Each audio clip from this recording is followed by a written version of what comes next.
Jail నుంచి వచ్చిన తర్వాత వల్లభనేని వంశీకి తత్వం బోధపడిందా అంటే ఎస్ అవుననే సమాధానం వస్తుంది. తత్వం బోధపడటం అంటే ఎలాగో తెలుసా? వైసీపీ పార్టీ కొన్ని యాంటీ ప్రభుత్వ ప్రోగ్రాములు చేపట్టింది. ఏంటది?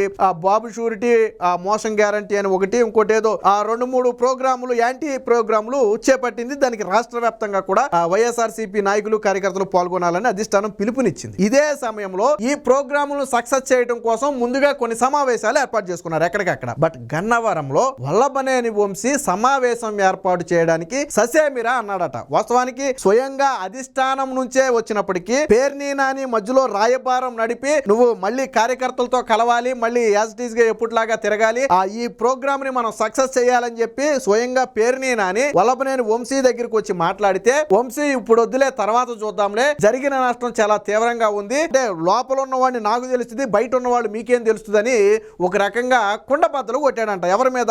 పేర్ని నాని మొహం మీదే కుండబద్దలు కొట్టాడు.